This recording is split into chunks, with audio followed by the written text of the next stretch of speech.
Под этим городом стоит лес, перевернутый, вбитый в грязь кронами вниз. Миллионы стволов, вогнанных сюда столетия назад. Они до сих пор держат мраморные дворцы. В Венеции веками не было канализации в привычном смысле. Стоки уходили прямо в каналы, а промывало их море. Само 2 раза в сутки. Площадь, по которой ходят туристы, это фильтр для питьевой воды. А еще Венеция утонула на 26 сантиметров. Ее спасли, потратив 6 миллиардов евро. Но вот это спасение может ее добить. Почему? Расскажу в конце. Начнем с того, что место было выбрано отвратительное. Для нормального города здесь не было практически ничего необходимого. Не было твердой земли, жидкая соленая грязь вместо нее. Камня для стройки – ни одного карьера. Строительного леса – ни одной рощи. Пресной воды копнешь на 2 метра и пойдет соленая. Летом покоя не дают малярийные комары. Зимой в дом заходит вода. А рядом на материке лежит нормальная Италия. С холмами, камнем, реками, виноградниками. Но, вопреки всему, город вырос именно здесь, потому что первые венецианцы сюда не пришли. Их сюда загнали. Это был 452 год. В Северную Италию входит Аттила, вождь гуннов, кочевого народа, пришедшего из степей далеко на востоке. Его армия 20 лет ходила по Европе, и города, которые не откупались, после ее визита переставали существовать. Так, например, исчезла Аквилия, богатый римский порт с сотнями тысяч жителей. Через несколько столетий путешественники уже не могли найти место, где она стояла. Жители соседних городов Альтина, Падуи, Конкордии уходят на побережье и дальше в лагуну, куда конница не пойдет. А в лагуне уже жили рыбаки и соливары. Бедный народ, которым армии не интересовались. Они-то и показали беженцам, как здесь выживать, где твердое дно, где идет рыба, как ставить дом на сваях. Когда гунны ушли, большинство вернулось домой. Лагуна снова опустела. Но в 568 году с севера пришли лангобарды. Они забрали материк насовсем на 200 лет. Стоит отметить, что город родился не в один день и не из одной волны беженцев. Люди уходили в лагуну несколько раз на протяжении 2 веков, и каждая волна оседала прочнее предыдущей. Просто возвращаться становилось все более некуда. В 639 году на острове Торчелло заложили собор. Там сохранилась каменная плита с этой датой. Собор строили не беженцы, а те, кто решил остаться. Торчелло стал первой столицей лагуны. Там сидел епископ, работал порт, а население на пике доходило, по разным оценкам, от нескольких тысяч до 20 тысяч человек. А сегодня на Торчелло постоянно живет, как думаете, сколько народа? Около 10. Собор стоит, города больше нет. Жить в болоте можно только на то, что в нем есть. А есть там рыба и, самое главное, соль. Морскую воду загоняли в мелкие огороженные бассейны. Ждали, пока солнце ее выпарит, и собирали соль лопатами. В те времена она была единственным способом сохранить еду до весны. Без нее не переживешь зиму. Города материка покупали ее любой ценой. И венецианцы очень быстро сообразили, что можно не только варить свою, но и скупать чужую, чтобы держать цену. Соль превратилась в деньги. Деньги в корабли. Корабли в торговлю со всем Средиземноморьем. Через пару веков нищие беглецы будут диктовать условия всей Византии.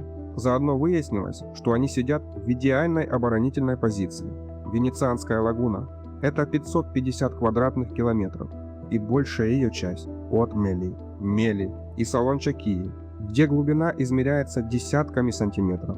Конница здесь тонет, а военный корабль садится на мель через 200 метров. Пройдет только плоскодонка, и только если знаешь, где фарватер. Проходы отмечали деревянными столбами, брикколами. Схема этих столбов была государственной тайной. Начиналась война, столбы выдергивали, и лагуна превращалась в лабиринт, из которого чужой флот выбраться не мог. За 1100 лет существования республики ни один враг не взял Венецию штурмом. Ни франки, ни генуэзцы, ни турки. Город сдался единственный раз в 1797 Наполеону. Без единого выстрела, голосованием собственного Большого Совета. Богатый город хочет иметь каменные дворцы. Оставить их не на что. Давайте мысленно разрежем Венецию сверху вниз. Сверху камень и кирпич. Под ними вода. Под водой ил. Мягкий, как сметана, не держащий вообще ничего. И только глубже. Обычно на 2-8 метрах лежит слой, ради которого все затевалось. Итальянцы называют его каранта. Когда-то, задолго до появления лагуны, здесь была сухая равнина. Ее почва десятки тысяч лет насыщалась известью и твердела, а потом ее накрыло морем и осадками. Так и получился Каранта, плотная слежавшаяся глина с песком, в которую лопата почти не идет. Каранта и держит Венецию, все остальное – способ до него дотянуться, а дотягивались при помощи инструмента под названием копье. Тяжелый груз на веревках, который бригада поднимает и роняет. Бьют в такт, иначе бревно уходит в бок. Ствол в 2-4 метра, заостренный снизу. Забили, отступили на ладонь, забили следующий. И еще, пока площадка не превратится в сплошной деревянный частокол. Многие думают, что эти сваи стоят на Каранта, как ножки табуретки. Где-то так и есть. Под самыми тяжелыми зданиями сваи действительно доходят до твердого слоя, но чаще они до него не достают и работают тогда иначе. В таких фундаментах тысячи стволов, вбитых вплотную, отжимают из ила воду и уплотняют его, превращая жижу в основание, которое уже способно держать вес. То есть венецианцы не всегда искали под собой твердую почву. Там, где ее не было, они умели отчасти сделать ее сами. Поверх голов свай кладут двойной настил из дубовых и лиственничных досок, крест-накрест, чтобы вес дома расходился равномерно. А дальше идет истрийский камень, самое умное во всей конструкции. Известняк с побережья нынешней Хорватии настолько плотный, что почти не впитывает воду. Его укладывают в несколько рядов ровно там, где вода встречается с воздухом. Чтобы вы понимали, обычный кирпич на этой границе намокает, промерзает и рассыпается лет за 20. Но истрийский камень стоит веками. Посмотрите на любое фото Венецианского дворца. Внизу белая каменная полоса, выше кирпич и штукатурка. Это не украшение, а водостойкий защитный пояс, которому 600 лет. Насколько этот процесс был трудоемким, лучше всего видно на одном здании. 1630 год. В Венеции чума. За 1,5 года умирает около 46 тысяч человек. Это почти треть города. Уцелевшие дают обет построить церковь. Санта-Мария-де-ла-Салюта. Конкурс выиграл 26-летний Бальдасаре Лангена. Под ее основанием, по венецианскому преданию, забито 1 106 657 свай. На одну только забивку ушло 2 года. Церковь строили 56 лет. Лангена умер, не дожив до конца стройки 5 лет. Для сравнения, под мостом Риальто около 12 тысяч стволов. И у многих справедливо может возникнуть вопрос: разве дерево в воде не должно превратиться в труху лет за 30? Однако здесь она уже живет 1000.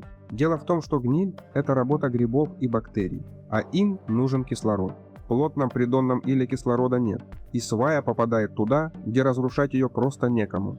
Примерно как еда в вакуумной упаковке. Дальше в древесину столетиями заходят растворенные в воде минералы, и она набирает твердость. Когда про венецианские сваи говорят, что они окаменели, это упрощение, но недалекое от правды. Часть бревен под городом старше 1000 лет и по-прежнему в рабочем состоянии.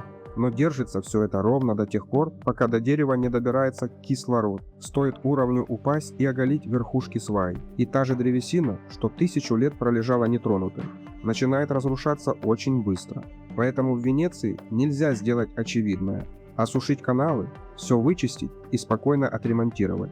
Осушить каналы значит убить фундамент города. Вода, которая топит Венецию, ее же и держит. Запомните эту мысль, к финалу мы к ней еще вернемся. Фундамент есть, дома стоят, торговля идет. Но тут вылезает проблема, которую решали 200 лет. Вокруг вода до горизонта и вся соленая. Ни рек, ни родников. Дождевой бочки на семью хватит на неделю, а в городе уже десятки тысяч человек. Решение они нашли такое, что о нем до сих пор мало кто знает, хотя оно лежит под ногами у каждого туриста.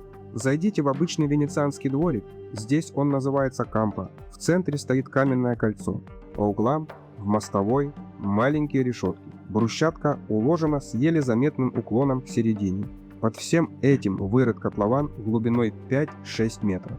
Дно и стенки выложены глиной, получается непромокаемая чаша, как таз. Внутрь засыпан речной песок, привезенный с материка. В середине колодезная шахта из особого пористого кирпича. Дождь падает на крыши и на камни. Уклон гонит воду к решеткам. Оттуда она уходит в песок и неделями просачивается сквозь него к центру, оставляя грязь позади. Сквозь пористую кладку в шахту она заходит уже чистой. Каждая площадь Венеции – это очистное сооружение. Весь город работал как одна огромная система сбора дождя. К 1858 году в Венеции действовало 180 общественных колодцев. И представьте, 6046 частных. Строили их по приказу сверху, партиями по несколько десятков за раз. В засушливые годы воды все равно не хватало, и ее возили баржами с материка и продавали ведрами. Так продолжалось вплоть до 1884, пока с материка не провели водопровод. Колодцы закрыли крышками, а каменные кольца так и остались стоять на площадях. Мимо них ходят туристы, их фотографируют и не догадываются, на чем стоят. С питьевой водой разобрались. Остается вопрос, который в фильмах про Венецию обычно обходят. А куда девались продукты жизнедеятельности? Труба в старом венецианском доме выходила прямо в канал под окнами. Городская очистка появилась только в конце 20 века, и часть домов до сих пор живет по-прежнему. От превращения города в сплошную сточную яму спасает прилив. Дважды в сутки Адриатика заходит в лагуну через 3 пролива и дважды в сутки уходит обратно, вытаскивая все за собой. Перепад от полуметра до метра. 1600 лет Венеция моется с самим морем, по расписанию и бесплатно. Это, пожалуй, единственная часть городского хозяйства, которая ни разу не ломалась. А как быть с тем, что вода регулярно заходит в дома? Да никак. Венецианцы перестали с этим бороться. Первый этаж здесь жертвенный. Там никогда не жили. Склад – вход для лодки. Хозяйственной каморки. Полы из каменной крошки. Залило, вымели, высушили, живем дальше. Жизнь начинается со 2-го этажа. Он так и называется «благородный». Высокие потолки, окна с видом на канал, фрески на стенах. Затопление 1-го этажа они просто заложили в проект. Теперь перейдем ко второй половине всей истории. Потому что построить дома на сваях – это еще полдела. Венеция пошла дальше. Она взялась управлять самой водой вокруг себя. Всем, что течет, приливает и приносит ил. Сначала поговорим о том, что плавает. Арсенал, государственная верфь, к 16 веку занимал 15% площади города, и там работало 16 тысяч человек. Корабль на месте не стоял. Его тянули по каналу от участка к участку. Сначала каркас, потом обшивка, потом мачты, потом пушки и провиант. Детали делали одинаковыми, чтобы подходили к любому корпусу. Настоящий конвейер за 400 лет до Форда. На пике Арсенал выпускал по галере в день. А испанскому послу однажды показали сборку корабля от начала до конца. Только вообразите, за время обеда. Но городу была реальная угроза, которая шла не с моря и не от врагов. Убить Венецию собиралась сама лагуна. У лагуны есть тихий способ умереть. Реки несут ил. Год за годом она мелеет и зарастает. Каналы затягивает. Порт превращается в лужу. Морская империя оказывается посреди сырого поля. Сваи оголяются и гниют. Город рушится. Республика ответила на это так, что до сих пор непонятно, как они вообще на такое решились. С 15 по 18 века венецианцы развернули 3 реки. Бренту уводили на юг, потом еще южнее, пока ее устье не оказалось за пределами лагуны у Кьёжи. Нижнее течение Пьявы вывели на северо-восток. Силе перебросили в старое русло Пьявы. 3 рекам изменили направление каналами, на выкапывание которых потратили десятилетия труда. Все это ради того, чтобы под городом не рос ил. С другой стороны напирало море. Волны размывали песчаные косы, прикрывающие лагуну от Адриатики. Вдоль кос Пелестрина и Лида построили мураци, сплошную стену из истрийского камня. Строили почти 40 лет, до 1782 года. Последняя большая стройка республики, которой оставалось жить 15 лет.